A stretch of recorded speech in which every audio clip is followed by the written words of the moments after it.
I am the President of the Republic of the Philippines.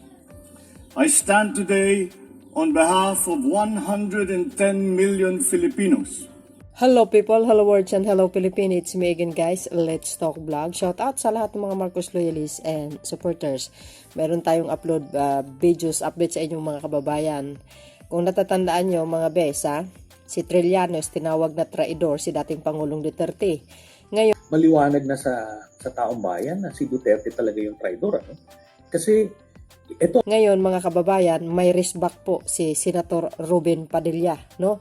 Ito, siyempre guys, sino bang nagtumawag kay dating Pangulong Duterte na traidor? Di si Trillanes.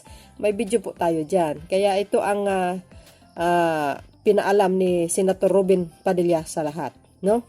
Pakinggan nyo mga kababayan ang kanyang mungkahi. But before that, don't forget to likes and hit the button bell para lagi kayong update sa aking mga upload videos and live. Salamat po. Bye, bye, bye. Babu, see you again. God bless Philippines. Pangulo, ito pong sunod-sunod na araw, lumalabas po ang mga mapaggawa ng chismis patungkol po sa mga pangulo daw na nagtraidor sa inang bayan. Una po dyan, gumawa po ang ating kasama ni Senator Jinggoy Estrada ng pagtatanggol sa kanyang ama. Sumunod din po, pinagtanggol din po ni dating Pangulo Gloria Macapagal Arroyo ang kanyang sarili patungkol po dito. Ngayon naman po ay binabakbakan ang dating Pangulong Rodrigo Roa Duterte.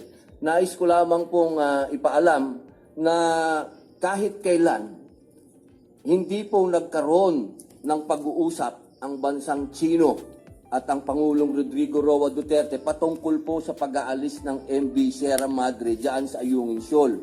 Ito po ay pinatunayan din ng ating dating kalihim na si Miguel Dea patungkol po rito. Ginoong Pangulo, gusto ko lamang pong ipaalam sa lahat na ang ating pong dating Pangulo ay master sa geopolitics at hindi po siya kailanman ibebenta ang Pilipinas. At katunayan, sa panahon po niya, nagkaroon tayong ng napakaraming assets po natin sa Armed Forces of the Philippines. Maging himpapawid, karagatan, katihan. Sa panahon po niya, nagkaroon ng maraming assets ang Coast Guard. Gusto ko lamang pong ipaalam sa lahat na ang ating dating Pangulo ay siya po ay nagtanggol ng ating soberenya. Hindi po kailanman siya magiging traidor. Maraming salamat po. Ginoong Pangulo, ito pong sunod-sunod na araw, lumalabas po ang mga mapaggawa ng chismis patungkol po sa mga pangulo daw na nagtraidor sa inang bayan.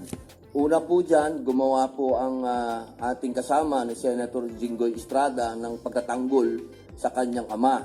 Sumunod din po, pinagtanggol din po ni dating Pangulo Gloria Macapagal Arroyo ang kanyang sarili patungkol po dito. Ngayon naman po ay binabakbakan ang dating Pangulong Rodrigo Roa Duterte.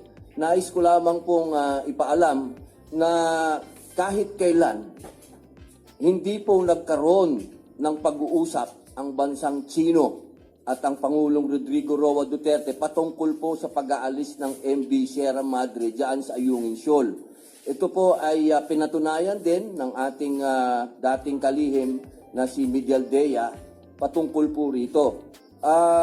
Ginoong Pangulo, gusto ko lamang pong ipaalam sa lahat na ang ating pong dating Pangulo ay master sa geopolitics at hindi po siya kailanman ibebenta ang Pilipinas. At katunayan, sa panahon po niya, nagkaroon tayong ng napakaraming assets po natin sa Armed Forces of the Philippines. Maging himpapawid, karagatan, katihan. Sa panahon po niya, nagkaroon ng maraming assets ang Coast Guard.